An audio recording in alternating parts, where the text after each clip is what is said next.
Good evening and welcome to the Trash Picture Show. Today we're looking at a figure I picked up in Dublin. This is the Jada Toys Universal Monsters The Bride of Frankenstein. Yes, this is the character from the James Whale sequel, which is essentially just as big as her male counterpart, even though she only has a brief appearance. Yes, The Bride of Frankenstein is almost as synonymous with Universal Monsters as Frankenstein's monster himself.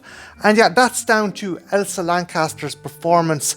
Sure, it's a very minuscule performance, but it is so good. She also played Mary Shelley at the start of the movie, but her essentially body language and her movements and screech, she kind of hissed like a goose when she's confronted by Frankenstein's monster.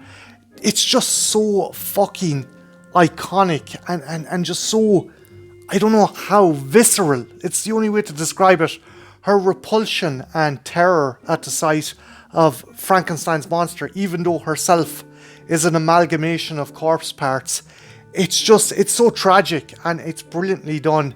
And again, James Whale knocked it out of the park with the sequel to that movie, and again, she's become an icon. There's been other versions of her as well. Recently, Maggie Gyllenhaal had Jessie Buckley play her in The Bride, and yeah, that didn't receive the best reactions, but still, it just shows the legacy of said character. My favourite version of The Bride is actually in Creature Commandos. If you haven't checked it out, check it out. She's cool, she's badass, but you can't go wrong with the original, and Jada Toys knocked it out of the park with this one. And as I've said before, when it comes to Jada Toys, these are a fantastic alternate option if you can't afford NECA, because Jesus Christ, NECA lately has gone through the roof with their prices, and this is a more budgetary friendly alternative to the Universal Monsters that NECA have been doing. But yeah, enough about the monster and the budgetary benefits of getting the Jada figure. Let's have a look at the figure itself. So first off, here is the packaging. Windowed box, collector friendly packaging. That's a winner in my mind.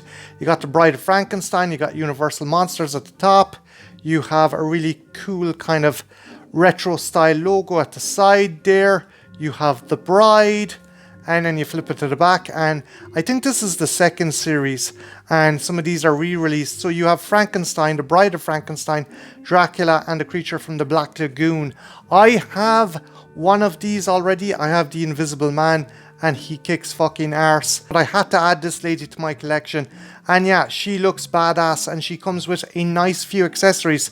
So I'm going to pause the video here, and when I come back, we'll have a closer look at the Bride of Frankenstein. Don't go anywhere, I shall be right back. And we are back, and the bride is out of her plastic prison. So before we look at the accessories, let's have a look at the figure herself. And first off, I gotta say, I love the face sculpt. It's not as detailed and intricate as NECA, but it's still really fucking nice. And again, you've got the classic kind of pompadour hairdo with the streaks of grey going through it there. And just going down, she has a soft goods kind of dress or gown. And articulation wise, there is good articulation. A wee bit rigid, but not a deal breaker. There is a single ball joint here, and there is articulation in the wrists. Same with this one, there's articulation in the wrist. There's no double hinge joint, sadly. Moving down, and apologies bride, I'm not trying to be indecent. Just have a look at the legs there.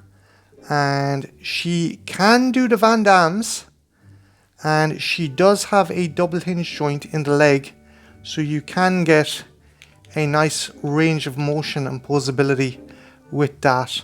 And there's good rotation and good pivoting at the ankle there as well. So yeah, it's a nice figure. I like the Jada figures. They are nice figures for what you pay, and you don't break the bank with them. She does come with the secondary head, and it's her giving her iconic screech. And just in case you were wondering, this is what she looks like under the gown, kind of this bandaged up female form, almost like a female mummy. But yeah, and there is the standard head next to her screeching head. She also comes with an alternative set of hands, and here they are as well. Just there is one there that's doing a clasping motion, and there as well. And yeah, Jada figures are good because the hands aren't super difficult to switch. They go in fairly smoothly. Same with the head. The last accessories she comes with are these two electrodes, and there's ribbons here to bind her hands onto, or you can use the chains as well. And they're very simplistic, but they get your job done. So essentially you have these kind of metal rods that are going to conduct your electricity through this chain, and she holds onto the ball here and her hands are bound with these ribbons here. And yeah, again, not super detailed and not super intricate, but they get the job done, and they're nicely constructed and nicely painted. Also, anyone wondering, there is a Velcro tab at the back of the soft goods gown, so you can just tab it closed again. But yeah guys, I'm going to pause the video here and I'm going to compare her to some other figures, so don't go anywhere, I shall be right back.